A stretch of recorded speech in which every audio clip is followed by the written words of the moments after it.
It's time to eat. What are you hungry for? Sit down and get ready to consume an abundance of fantasy football knowledge from Ross Tucker and Joe Dolan. Feed me now. I'm starving. On the Fantasy Feast Eatin' podcast.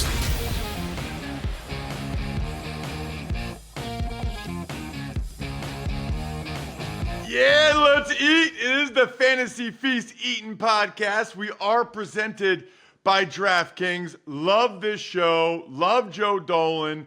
So fired up now that we know which guys are on which teams and to be going through what we think of some of the rookies.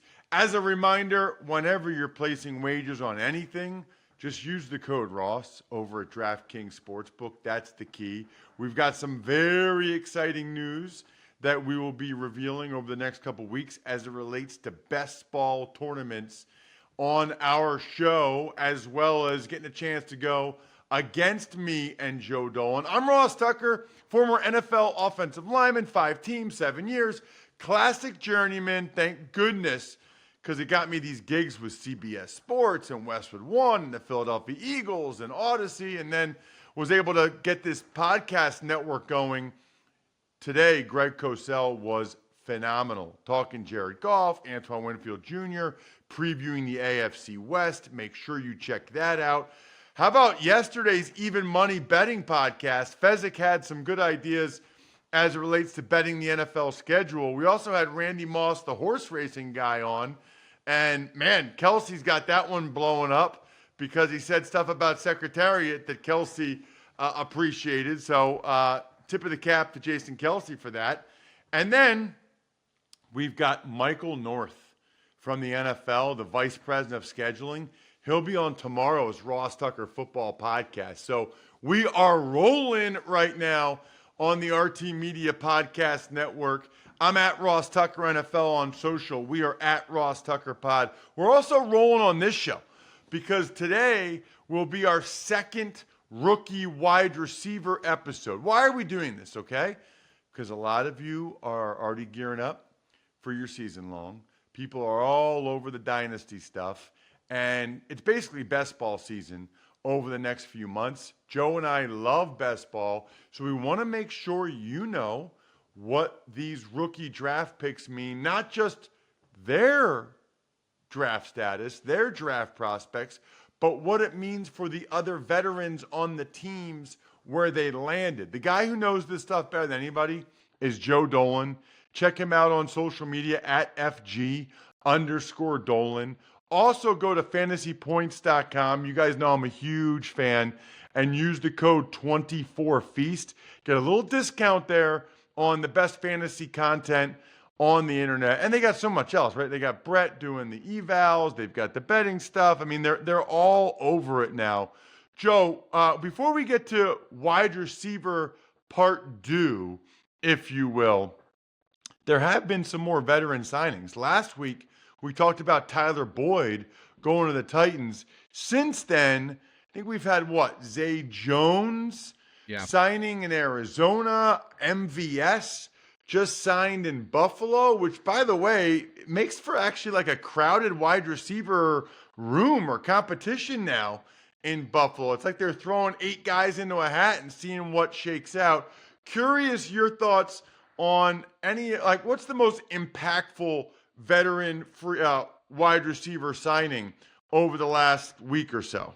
So, for fantasy purposes, none of these really mow my lawn, so to speak. But if I had to pick one, it would be Zay Jones. Just because the target competition in Arizona is not great. Now, of course, I think Trey McBride, you can make an argument for Trey McBride to be the tight end 1 in fantasy, and Marvin Harrison Jr. is going in the second round of redraft leagues. That's not rookie drafts because he's going like 1-1 or 1-2 in those. He's going in the second round of redraft leagues. But Michael Wilson, just kind of a contested catch, deep threat kind of guy. I think Zay Jones could make... not a guy who's going to be drafted in your standard league come August, but I've done a couple of best balls on DraftKings and other sites, and 17th, 18th round, especially if I have Kyler Murray, a decent stack as like a wide receiver 8 or wide receiver 9. I think you can argue with Zay Jones. And MVS is the other one where you're 100% right about Buffalo. Like I made a joke on Twitter. I was like, MVS is like, hey, what if we brought Gabe Davis back? But he was worse. That's kind of what MVS is. But, Josh Allen's got the big arm. MVS can get open downfield. Whether or not he catches the ball when he gets open downfield, well, that's been the question for MVS his entire career. But it wouldn't be shocking if MVS carved out a role with the Bills here. It wouldn't be shocking if he got cut either. Wow. Why does it feel like he always makes big plays, though? Like in Super Bowls, that's what he does. And all these other things. Yeah, that's what he does. And then, of course, you think back to the game against the Eagles this past season when he got open for a potential game-winning touchdown. Patrick Mahomes hit him in the hands and he dropped it. I mean, he's had drop issues dating back to his time with the Packers. And, I think he keeps earning opportunities because he gets open downfield. If he could consistently catch the ball, well, he would be making a lot more money than he is right now. Absolutely. Let's get to these. It's fascinating because then he'll make that unbelievable catch against the Ravens to seal the game in the AFC Championship. He'll score touchdowns in the Super Bowl. What a strange career that guy is having. All right, let's get to round 2 and some of these receivers that we didn't talk about last week. Speaking of the Buffalo Bills, Joe, last week we talked about all the round 1 guys. Let's get to the internet sensation that is Keon Coleman. He's going viral for his comments, Joe. Will he go viral for his play this year? Yeah, so Keon Coleman and Xavier Legette. Let me tell you something about these two guys. We talked about Xavier Legette and his profile on last week's program. By the way, that got a lot of attention, Joe. It did. Yeah, I mean, well, first and foremost, let me throw this out there. I am rooting so hard for Xavier Legette. I live in South Carolina now. My next door neighbors are Cox. In South Carolina, that actually means something that you might not think. And so they're Xavier Legette fans. And they're from kind of the northeastern part of South Carolina. Now, Xavier Legette is from that part of He's from Mullen, South Carolina.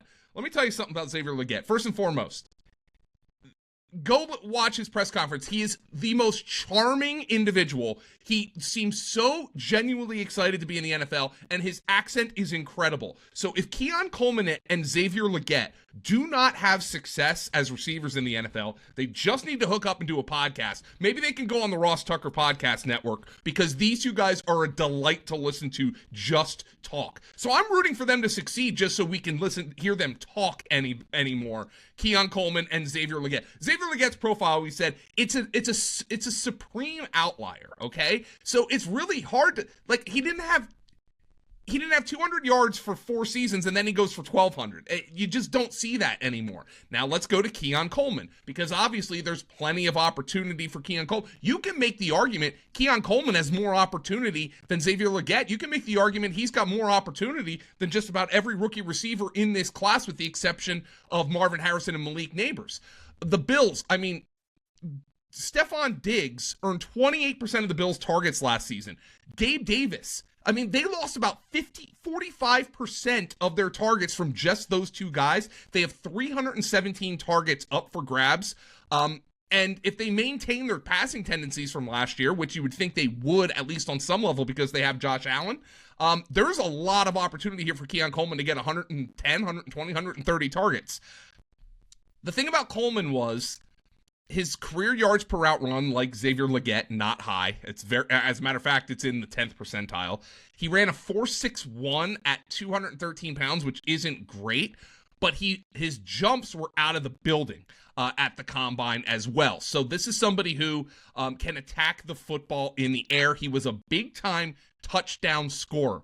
The thing about Coleman is, because of his profile, that he didn't run great, with this contested catch profile, we've always seen guys who have that as their calling card. Sometimes those guys do not succeed in the NFL, but he's going relatively cheaply. in drafts, he's going in like the 6th round, 7th round on some best ball sites. I think that's a fair price for Keon Coleman to take a shot. But if you're looking to say, look, I don't love this profile, I do like the fact that he's hooked up with Josh Allen, maybe you can go get Khalil Shakir a little bit cheaper, Curtis Samuel a little bit cheaper, and Dalton Kincaid is the first Bills pass catcher coming off the board. Keon Coleman's profile is interesting because of the low yards per route run, the slow 40, but he jumped out of the building, which suggests at the combine, which suggests that he has the ability to really make explosive plays, even if his 40 time wasn't great. What about, Joe, the Chargers selection of Lad McConkey with the 34th overall pick? You talk about opportunity for Marvin Harrison Jr. and Neighbors and Coleman. Feel that there's a pretty good opportunity for McConkey, too. Yeah, notice we haven't mentioned Rome Odunze because I think you can make an easy argument, as we did last week, that Odunze has a worse rookie season target outlook than just about every receiver we've talked about so far, including Leggett, Coleman, and now Lad McConkey. McConkey's another interesting profile guy because when I was down at the Senior Bowl, I said this is going to be somebody who analytical models are going to hate because he never really had a breakout season statistically. But then I got to be honest, he tested way better than I thought. I started to hear buzz when I was in Mobile that McConkey's going to run really well. He ran sub 4.4, so he's a great athlete. He just never had that breakout that you like to see in college, and of course he did play with some really gifted players at Georgia. Lad McConkey, for obvious reasons, is getting he can roll out of bed and play in the slot. I'll let you figure out why he can do that. But he actually ran outside about 80% of the time at Georgia. Joe Hortiz, the general manager of the Chargers, the way they used him, he's outside or playing Z. He's going against press, he's beating press. And then they move him into the slot, and he's got a great feel for the middle of the field. You watch him work versus zone and uncover up the seam. So just a lot of football intelligence. That's what he says about Lad McConkey. What that suggests to me is the Chargers are going to at least see during camp if McConkey can cross-train both outside and in the slot as a rookie. If that's the case, he's going to have phenomenal target opportunity here in Los Angeles as a rookie. I think you can make an argument. I'm not sure I'm here yet, but I think you can make an argument that he is the wide receiver 3 of these rookies in redraft leagues just because of his opportunity. Josh Palmer's dealt with injuries. Quentin Johnston did not have a great rookie season. DJ Chark is what he is. He's a deep threat, rotational deep threat. So Lad McConkey, there is an opportunity for him to come out and lead this team in receptions as a rookie. Do I think that's the most likely outcome? I do not. Would I be shocked if it happened? I would not. So Lad McConkey is firmly on my target radar, and he's firmly on the target radar of a lot of fantasy football drafters. On DraftKings, his ADP is in the hundreds right now. That's not going to last very long. On other best ball websites, it's up around 70 in the 6th and 7th round, and that's where I expect he'll be going in a lot of sharper leagues.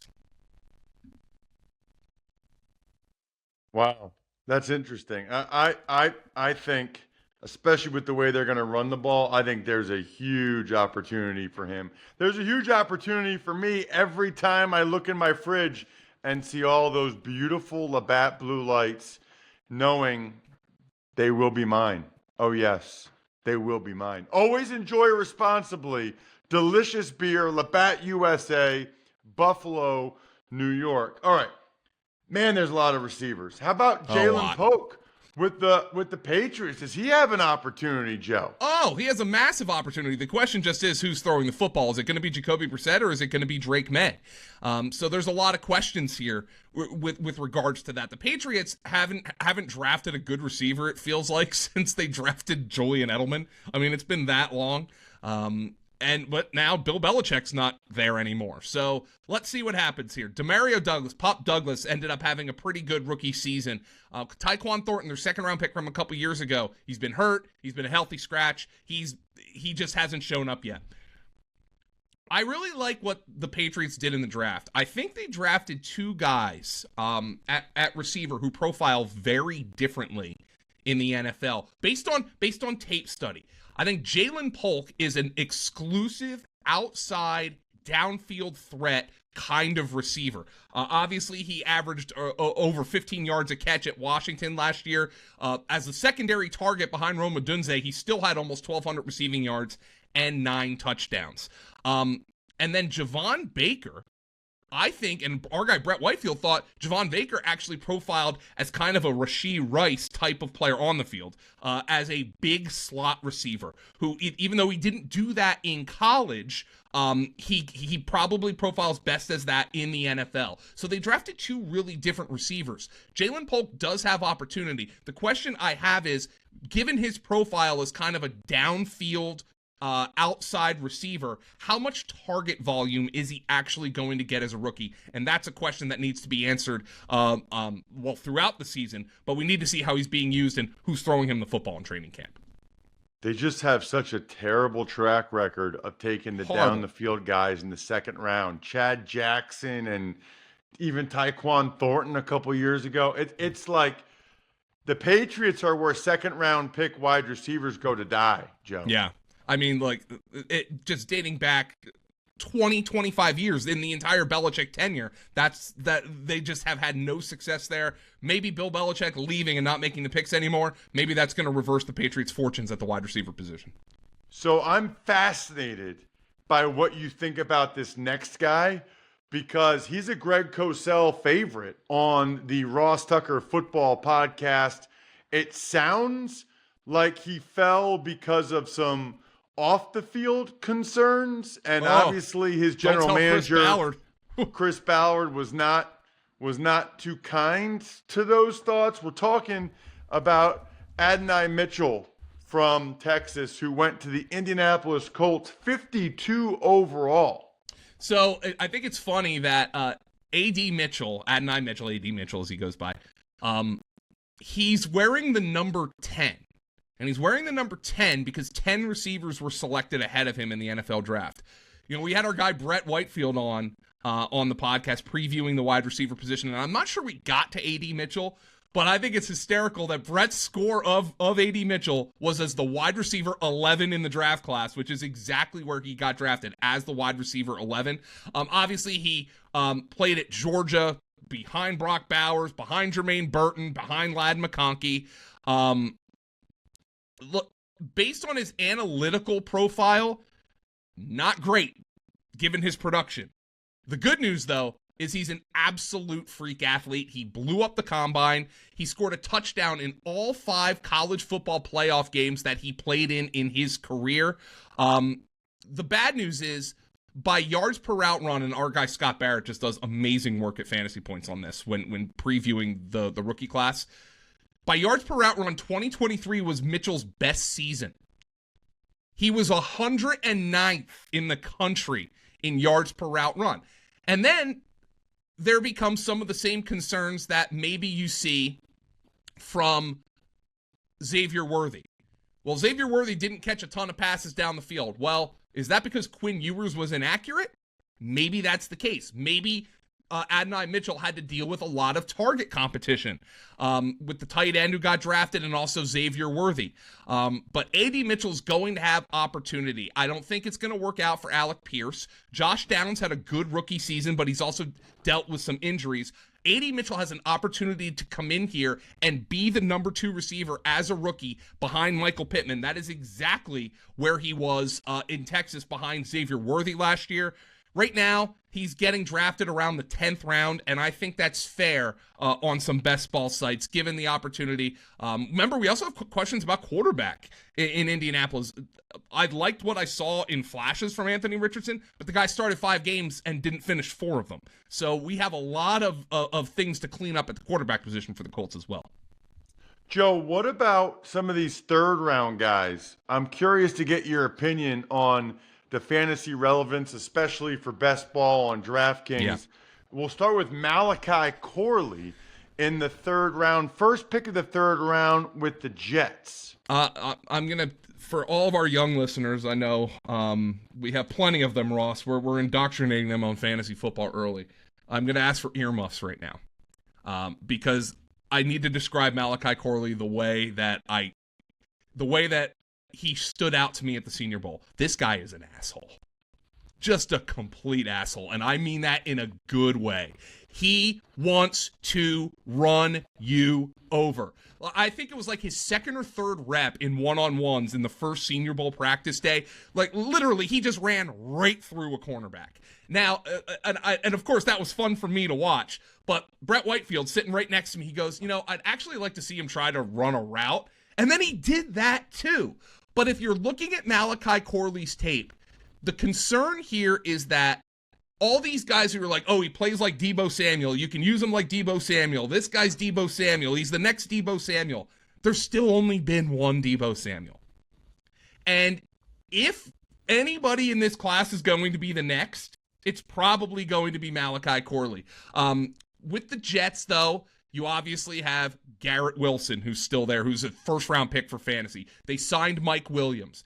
Alan Lazard is one of Rodgers' buddies. Who knows if anybody else is going to get cut from the Packers that Aaron Rodgers is going to want to bring over. Tyler Conklin obviously is a decent tight end there. And they're going to run the ball with Breece Hall. And, of course, they drafted 2 running backs as well, Braylon Allen and Isaiah Davis. So they're going to run the football. So I don't know how much target opportunity is here for Malachi Corley, but I wouldn't be surprised if he makes a couple of plays this year that make you go, wow. That guy is physical, and that guy is explosive.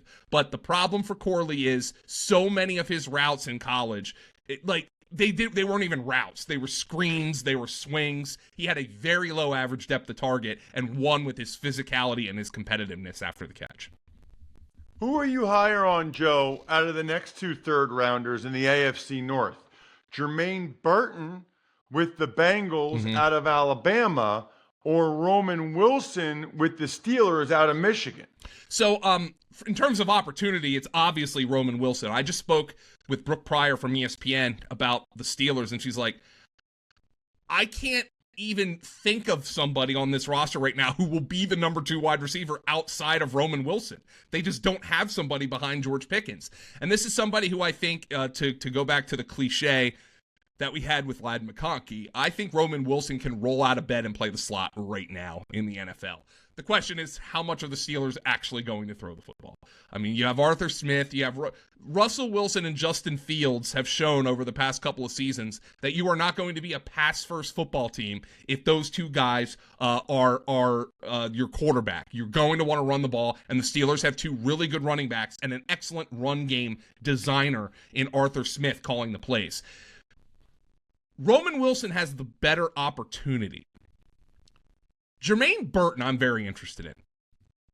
He was probably the best deep threat in the class. Now, you're going to say Xavier Worthy ran a 4.21, so why is he not the best deep threat in the class? Because Xavier Worthy had some trouble tracking the ball down the field. I don't think Jermaine Burton had that problem.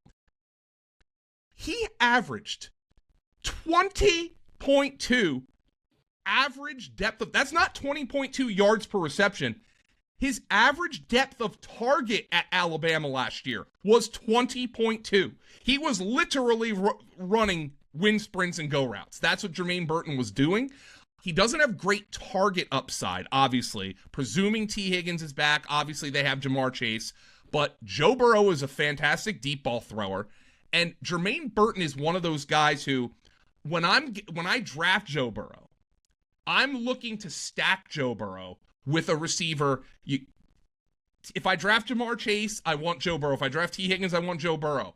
But if I have Joe Burrow and I already have one of those guys, I can go get Jermaine Burton in the last couple of rounds of my fantasy draft, in my best ball draft. And that's a really, really appealing pick for me. If you're talking dynasty, well, T. Higgins is on the franchise tag. There's been no progress whatsoever about a long-term extension. So maybe Jermaine Burton has the opportunity to be the long-term Z here in Cincinnati if T. Higgins were to be traded or to leave in free agency. So this is an appealing spot, in my opinion, for Jermaine Burton. There were some off-field issues with him. The Bengals obviously were not concerned. They took him in the 3rd round. But it is worth pointing out that he might have been a 2nd-round pick if not for those things. But Jermaine Burton is a guy who is appealing to me later in my drafts, and certainly in the late 2nd to early 3rd round of dynasty rookie drafts. The last thing I want to mention, Joe, just to wrap things up, we don't really have time for your breakdown or analysis. The early reports are that Jaden Daniels in Washington has a really good rapport with Luke McCaffrey. Now, listen, it was rookie minicamp. Who else was he going to throw the ball to? Okay, that was the guy they took in the last pick of the third round. But something to file away that Jaden Daniels likes Luke McCaffrey getting open. Other than that, we'll do running backs or tight ends next week. Maybe both. I'm stuffed. We're done.